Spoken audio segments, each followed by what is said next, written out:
Ladies and gentlemen, we trust you've enjoyed your Qantas flight from Honolulu. We're about to land at the new Cairns International Airport.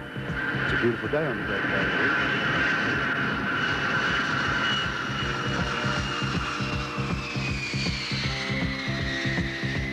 Around 1928, pioneer aviator Tom McDonald chose a section of salt pan as a landing strip for his Gypsy Moth. 56 years later, that same site has become part of the Cairns International Airport. The new terminal and runway, 3 years of planning and building at a cost of around $33 million, has today become the landing strip for thousands of visitors who will affect all our lives by boosting the economy of North Queensland. Hello, I'm Klaus Boehme. In this program, we're going to look at the history and construction of the new airport, as well as the many festivities surrounding the celebration of the opening. Enjoy with us now the official opening of the Cairns International Airport. By the name of Tom McDonald was having difficulties transporting goods into Cairns for his jewellery business. He couldn't rely on the road, sea or rail links, so bought a plane, a Gypsy Moth, to transport the products himself. At this time, there were no recognised aerodromes or landing spots north of Brisbane, so he learned how to pick a good spot from the air, usually a hard-surfaced beach. The ultimate test was to have someone gallop their horse over the surface before he landed. For the next trick, he practiced short-distance landings. You could always lengthen the runway once you were down. He became so good at this, he could now land across the width of the new runway in Cairns. In most cases, his makeshift landing spots became the district aerodrome, as it did in Cairns. It was then a salt pan. In the 30s, the Cairns City Council, who were responsible for the control of the airport at the time, laid an ash strip, which was 100 yards long and 22 yards wide, and that was at Tom McDonald's request. It was still a bit of a problem, though, as it had a tendency to go underwater at high tide. If only Tom could see it now. After the years of Gypsy Moths, Dragons, DC-3s and 4s, Convairs, Fokker Friendships, Viscounts, Electras, Boeing 727s, 737s and DC-9s, it's now been upgraded to take Airbuses, Boeing 767s and the Jumbo. The new Cairns International Airport didn't take all that long to eventuate. An approach was made to the then Cairns Harbour Board to consider taking over control. That was on the 27th of February 1981. They agreed if the Commonwealth Government provided enough funds to redevelop the site. The government originally would only provide $16 million. The board considered that inadequate and wouldn't accept the proposal. In the budget of August that year, the government had allocated a grant of $20 million for airport works and $1 million for the external road. In November, the board changed its name to the Cairns Port Authority and on the 14th of December took over control of the airport. By this time, preliminary studies had already been carried out and submissions for engineering consultants had been called for. Detailed planning got underway in December and the completion had been programmed for early 1984. To redevelop, the main runway had to be extended by 589 metres, new multi-user terminal buildings, aprons and taxiways, the new access road and car parking areas had to be built, power, water, sewage and lighting, drainage and flood controls had to be provided, and the navigation aids had to be relocated and upgraded. The most urgent segment of the works was the filling of movement and terminal areas. This work had already started before final plans were completed. The low swamp areas needed around 800,000 cubic metres of fill. This came from local quarries by truck. 300,000 cubic metres of sand fill was pumped ashore from Ellie Point. Because of long pumping distances, it was decided to stockpile the material at the point and transport it to the site in off-road vehicles. A temporary access road to the site was constructed across the path of the new runway extension. That was before the permanent access road came into being. The major filling work started in August 1982. And because of the area's swampy nature, existing mangroves were used as a mat to support the fill. In other areas, large quantities of fabric were used. The first areas to be filled were the runway extension and the terminal pad, then the taxiway, apron and car park areas. The access road from the Captain Cook Highway passed over mainly mangrove swamps. A new bridge had to be built over Saltwater Creek. Embankments for the road had to be built, piles driven for the bridge, and finally the paving of the road, at a total cost in excess of $3 million, and was substantially completed in January of this year. Design of the terminal building was completed late in 1982 and contracts let in January 83. Before this, piles had already been driven for the terminal, light towers and all buildings. Approximately 500 piles of around 14 metres depth had to be driven on the site.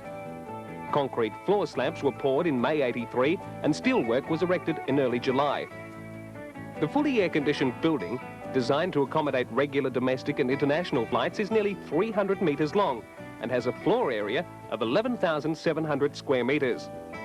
It's the first terminal outside of Sydney and Melbourne to have aero bridges to be used for domestic operations.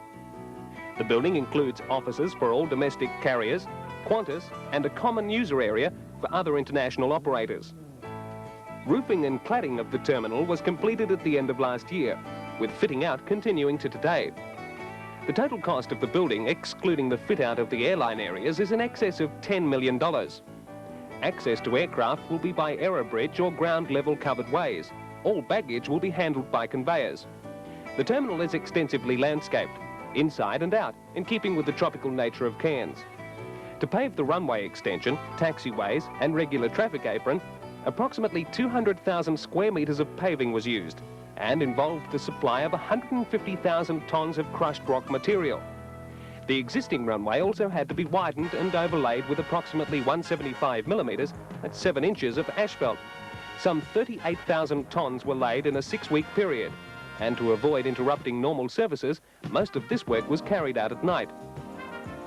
The apron has been designed to accommodate 3 B747s or other wide-bodied aircraft at the aerobridges, with 4 adjacent parking positions for 727 DC-9 type planes and additional parking for 2 Fokker F-27 and 2 DC-3 aircraft. Provision has also been made for light aircraft to unload passengers connecting with regular passenger flights and also for the construction of a helipad. The total cost of runway upgrading and pavement works was $7.5 million. Car parks and terminal access roads were another contract. The main park area can accommodate 420 cars in fully lit and sealed areas, with provision made for duplicating this. Adjacent to the terminal are covered loading and unloading areas with parking for coaches, taxis and hire cars. All these areas have been extensively landscaped, with the emphasis on palm trees. The new general aviation apron can hold around 40 aircraft over a new area of 38,000 square metres, or 9.5 acres, all floodlit. A small terminal for general aviation operators has also been constructed. The existing secondary runway was altered and lengthened because of alterations needed to accommodate new taxiways. Total cost of general aviation expenditure, $650,000. The domestic airlines were responsible for the fit-out of their own terminal. TAA have constructed a new freight facility and Ansett a new flight kitchen. The airlines have also constructed their own staff car parking. New major refuelling facilities have been built at a cost of around $900,000. This includes storage for 305,000 litres of jet fuel. A hydrant line is fitted with 10 hydrant points. This will provide fuel to wide-bodied aircraft at a rate of 4,500 litres per minute. The redevelopment work was completed within the 2-year construction program and within the funds allocated.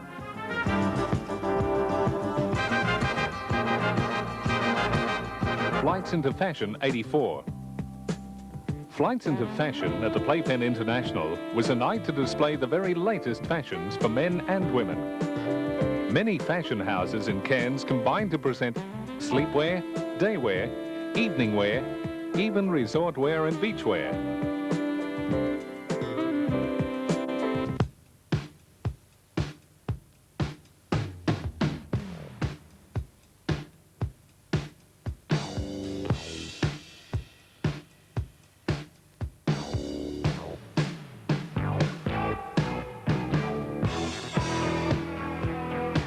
City Girl Boutique chose their vibrant swimwear from well-known designers such as Sea Bodies, Sunseeker, Wild and Brian Rochford.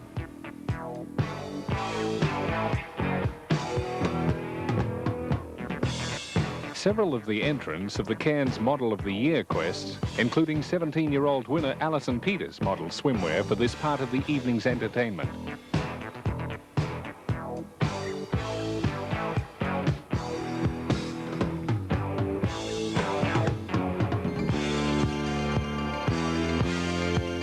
It was a glittering night on all accounts. As well as stunning fashions on the catwalk, many in the audiences dressed for the occasion and helped make Flights into Fashion '84 a huge success.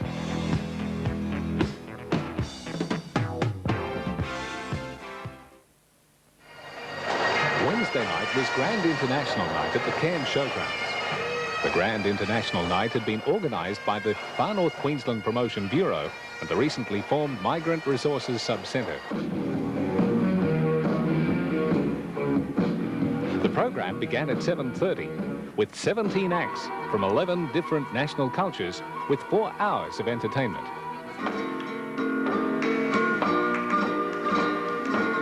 It was the most colourful presentation ever seen in Cairns.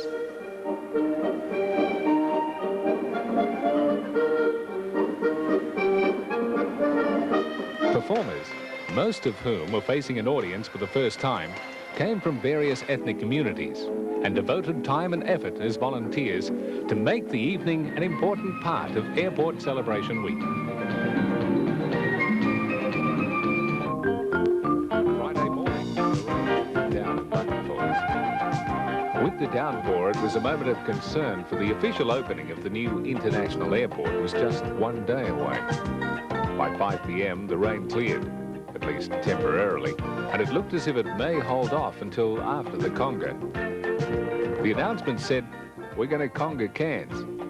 Crowds began gathering in 7 locations off Mulgrave Road, the main road into Cairns from the south. The road was blocked off by police, and the crowd gathered in anticipation of assembling enough people in a conga line to establish a new world record. But what are the requirements? One of the organisers, Wayne Stam, explains.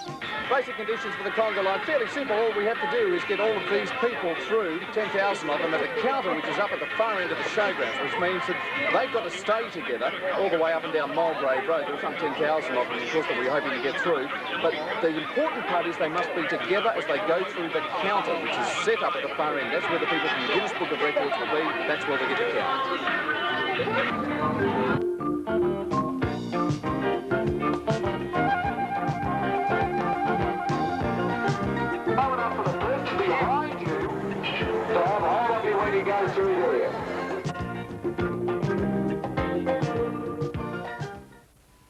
The world record stands at 10,000, and many felt, on seeing the number of people, that this was one record that would tumble. Organising, coordinating 7 individual crowds from the assembly points to form one line over 1 kilometre in length, to do one thing, the conga, for a distance of 300 metres, would be a headache for anyone. But at approximately 6 o'clock, they started.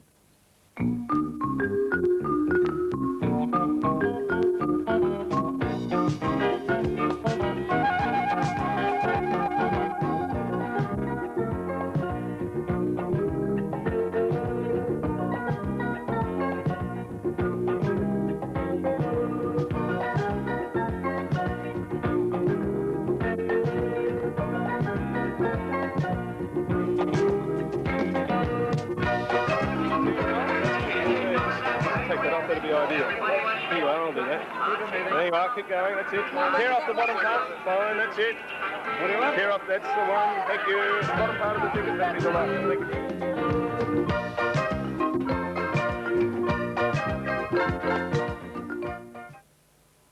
1 hour later, the conga line was nearing its end, and it would be some time before the number would be known.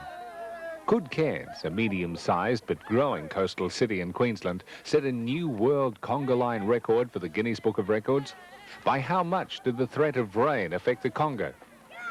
When the announcement was finally made, the figure was 3,278. If the world record was so important, the figure would be disappointing. But to see the enormous crowd strung out in one giant snaking line, and every single person having fun, who cares about records? Nothing works up an appetite like congering, and it just so happens the Cairns Restaurant and Caterers Association had set up a food fair only a stone's throw from the conga finish line at the Cairns Showgrounds.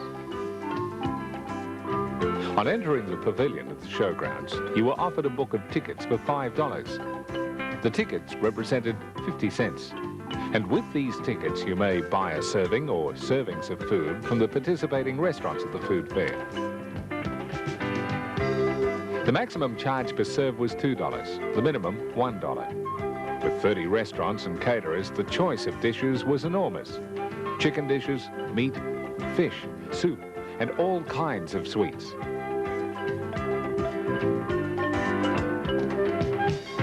One stand was offering fish and chips wrapped in newspaper. For many of us, it brought back memories. But in accordance with the health regulations, the newspaper was hot off the press. Friday morning's Cairns Post.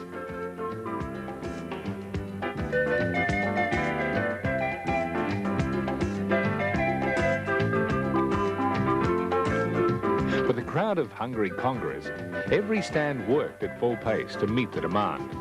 The Conga line ended at 7 o'clock, and many would have tickets to the great concert at 8 o'clock.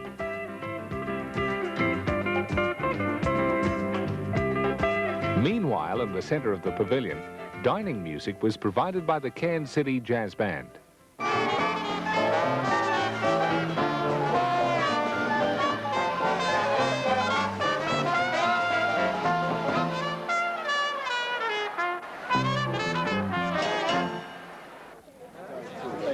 It looked as if this could be a second attempt at breaking a Conga line record. But these people are waiting to see one of the greatest variety concerts ever seen in Cairns. The concert was made possible in the wet season by using a big top, local promoter Kevin O'Neill, and the assistance of a whole army of helpers from the Far North Queensland Promotion Bureau. Because of the cooperation of all involved, particularly the artists, this one concert featuring Barry Crocker, Ricky May, Julie Anthony and compared by Barry Humphries and his many characters is just $15 a seat. The big top filled with an audience anxious to see a top performance. Because of contractual agreements with each artist, unfortunately, we were unable to shoot any of the performers in concert. And how was the concert received? It was a huge success. What else? 31st. And in a few hours, the Cairns International Airport will be open. Activities to celebrate the opening started early today, and at 7:30, pilots, navigators began preparing their craft for an air race that will take them from Cairns to Mareeba, then on to Chillagoe, Cooktown, and down to Port Douglas. This was an amended course made necessary by weather conditions to the south of Cairns. This same weather formation also caused the withdrawal of about 15 aircraft, leaving 25 in the race. One of the participants in the race was the Queensland Premier, Mr. Joe Bielke-Peterson, piloting a Piper Mojave. How many of these air races have you been in? Oh, I've been in many, and many night races. Beryl and I, down the years, have been in a number of them. It's mainly not to win so much, though we're going to do our very best in that regard, of course, but it's the spirit of the occasion. Today we commemorate the opening of this Cairns International Airport, something that's pretty important, very important for Cairns, for the North Queensland, and for the state as a whole, because it's going to bring a lot of tourists in. Although you say that the intentions aren't specifically to win, do you have any special tactics just the same? Oh, we'll use all the tactics and skill. I'm 33 years, 34 years a flyer, and all those years, all sorts of aeroplanes, but yes, we do our best, put it that way. Yeah.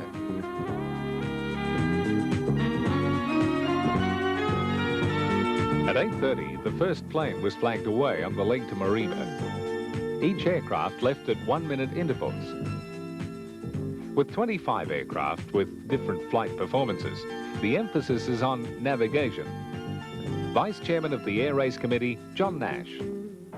With so many planes and so many different performances, it's not actually a race, is it? No, the basis of the race is more of a speed trial. It's a navigation exercise, and it's based on the accuracy of flight planning. Each competitor flight plans a specific time interval for the legs of the race. At each timing point, their interval is noted on the ground, and that interval is compared with the flight plan interval. Whatever the difference is in seconds is the penalty placed on that aircraft.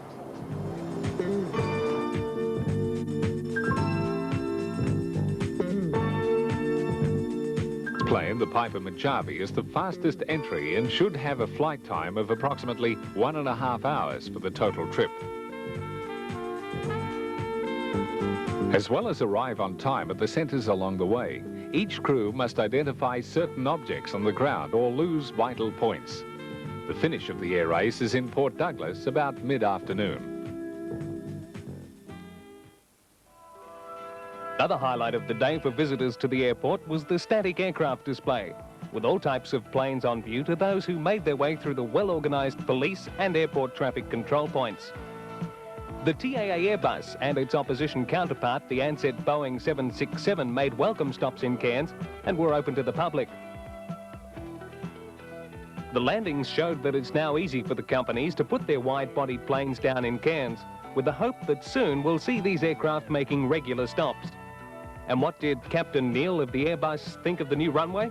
Well, the first glimpse of course, was out of cloud. We broke cloud rather late, and it was, even though we realised the length of the runway, it was still a bit of a surprise to see the extensions that had gone on at the airport and the runway itself. And for the actual approach, of course, very little different to what we'd done in past years, other than when one's lined up with the runway, and then the evidence of its size, length, and let's put it this way, it was very comfortable to land on, much larger than we've had in Cairns in the past. And we used full length, although we didn't need to. It was mainly to save brakes and use maximum reverse effect. But it was a very good quality runway, and the taxiways very comfortable again, nice and wide, plenty of room for the turns. An ideal airport, really. There was a good representation of Tiger moths. They were first put into service in 1931. These planes have been restored by enthusiasts, and you'd have to be one, particularly now that it's getting so hard to find parts. The old Navy faithful, the Neptune. It was an anti-submarine patrol craft when it was first flown in 1945. It carried bombs, guns, torpedoes, and a sophisticated radar system. Rockets could also be attached. It's now owned by the Confederate Air Force of Townsville, who have again made it airworthy, or should that be seaworthy? The RAAF and Army Aviation Corps were well represented with their helicopters, and of course the RAAF Caribou.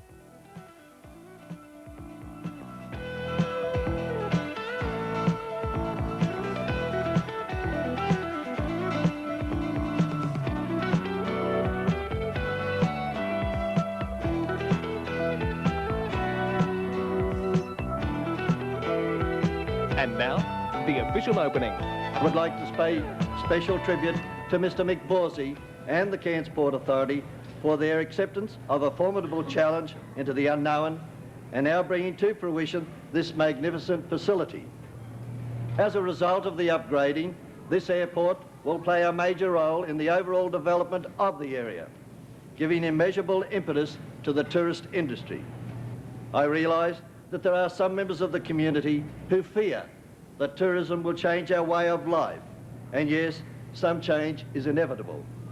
But if each one of us accepts the responsibility of community participation, we can help to influence that change. I would be remiss if I did not pay special tribute to the hundreds and probably close to 1,000 people who have in recent weeks worked extremely hard and on a voluntary basis to arrange the festivities leading up to this official function. Peter Miller, as chairman of the Promotions Committee, and all of those who have assisted him are to be commended. Whenever I have had occasion to call on anyone to perform a task for or associated with this project, that support has been forthcoming without hesitation. To all of you, and in particular the Promotions Committee and the task forces, my heartfelt thanks. With continued unqualified support, such as we currently enjoy from the vast majority in this region, we may well see an era of unprecedented development. May I, however, issue two notes of caution. Firstly, whether we succeed is up to all of us, not to any one person or to any one group. Secondly, we must not destroy the reason so many come here each year. We have referred to this airport as the gateway to a special world, and that is exactly what it is. The challenge now clearly lies with the tourism industry generally and its promotion bodies to realise the great tourism potential of this very special part of Australia. Cairns is now, and I think all these activities indicate it, in the front rank of Australian aviation facilities. It is not an outpost, but central to the system. When I see this magnificent building. When I came to realise the fact that the Canberra airport, you could find and lose it down there somewhere, you wouldn't even know where it was. Now, how that happens that Cairns can achieve such a mighty terminal, so outstanding, well, even Canberra haven't been able to get one. It's pretty good achievement, Mr. Mayor and Mr. Boehme. And thank you too very much, Mr. Beasley, for your help.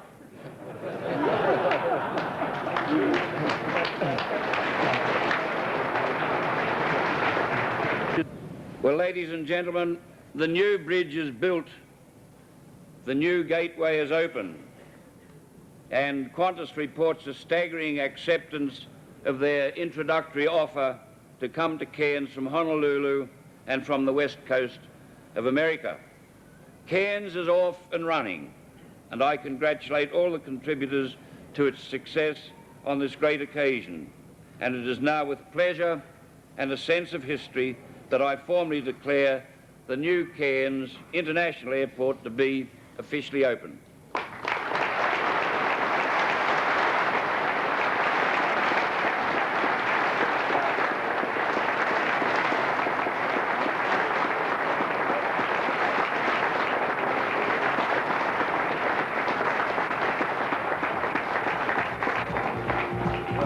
In our next episode of Sons and Daughters, Fiona sets a test for Terry in order to prove his innocence in her own mind. That's Sons and Daughters tomorrow night at 7:30. Stay viewing now for Airwaves, followed by The Wonderful World of Disney.